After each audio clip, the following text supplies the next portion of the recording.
السلام عليكم. عليكم السلام ورحمة الله. أبا خالد، كيف حضرتك الأخبار؟ من أهل السنة والجماعة؟ ايه اكيد اكيد، ايه في حبيبي، عدة حياك. اسئلة. شيخ انا بدي اوجهها لك. اول شيء، انت عم بتقول انه نحن مخالفين. طيب بدي اسالك سؤال، في كذا سؤال انا بدي اسالك اياهم بعد امرك. طيب، بما انه نحن مخالفين، بعد كان بوجود الرسول كان في شيء اسمه شيعة شيء؟ هذا اول سؤال. سؤال أول. الثاني، السؤال الثاني، نحن مليار، الأمة الإسلامية تقريبا مليار ونص، صح؟ مليار. هل من الممكن مليار ونصف يكونون على باطل يا أيها الرافضي؟ هذا السؤال الثاني. لا خلينا نكملوا. معقول مليار ونص هني الغلط وشيء 200 300 مليون هني صح؟ انت أيوة، هذا برأيك؟ السؤال. تكمل هذا السؤال السؤالين، الثالث. اول سؤال بعدين بنحكي في سجل. عاشوراء، بس جاوبني على اول سؤال، انه كان على زمان الرسول في شيء شيعة؟ جاوبك، راح أجاوبك. اكتم لي المايك. اكتم لي المايك. طق كتم على المود أجاوب.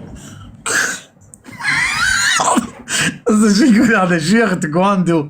السؤال الأول اللي سأله: هل يوجد شيعة في عهد رسول الله؟ نعم، هنالك رواية في تفسير الطبري وفي تفسير القرطبي وفي المستدرك الحاكم النيسابوري. عندك يقول ابن عباس: لما أنزل قولي تعالى أولئك هم خير البرية، أشار رسول الله، الرواية عندك، أشار رسول الله إلى علي. قال: يا رسول الله، من هم خير البرية التي في الآية؟ قال: هذا الرجل علي وشيعته هم خير البرية. الرواية في كتبك، في تفسير الطبري، في المستدرك الحاكم النيسابوري، في تفسير القرطبي. هذا الجواب الأول، إن الشيعة موجودين في عهد رسول الله، عندك في كتبك.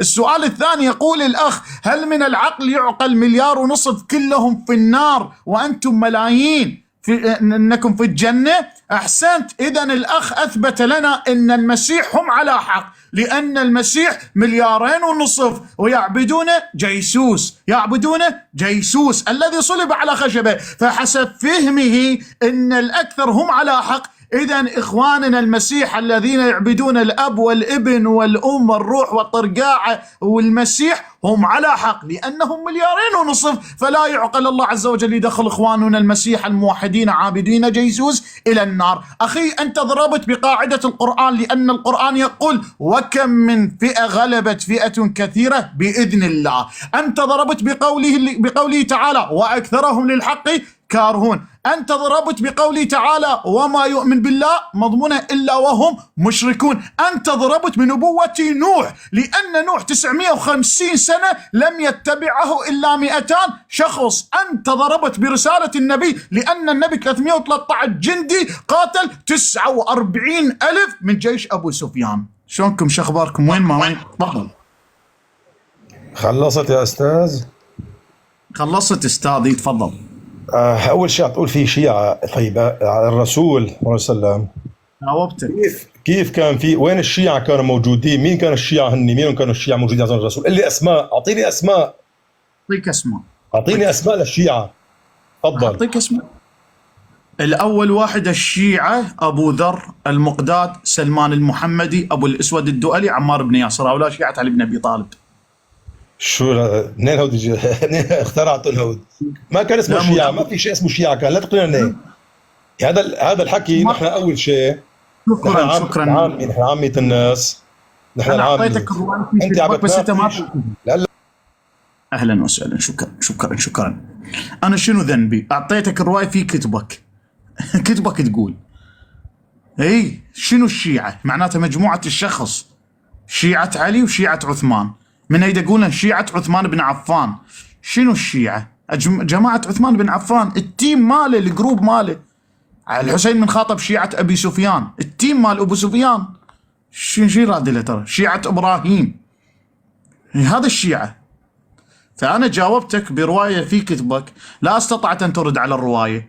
يعني جاي ترفض علمائك أنت. أنا شي اللي علاقتي؟ علمائك يقولون شيعة علي. الله يقول في القرآن: وإن من شيعته لإبراهيم، وإن من شيعته لإبراهيم. إبراهيم أيضا كان له شيعة خاصين به، وهم المجموعة الذي يحيطون به. ترى ما يراد إلا يروح على القاضي، واضح؟ ما يراد يروح. فشيعة علي وهم حواري علي. إن الجنة لتشتاق ل4 وهم يشتاقون إليها: علي وحواري أبو ذر والمقداد وسلمان، وقيل سلمان والمقداد وعمار. الفرق الذي بيني وبينك أنا أحتج بالمصادر وبالأدلة، وقوقل الشيعة. أما أنت الجوجل مالتك يعلق، لازم تعطيه تحديث على مود توصل للمرحلة التي أقدمها من أدلة.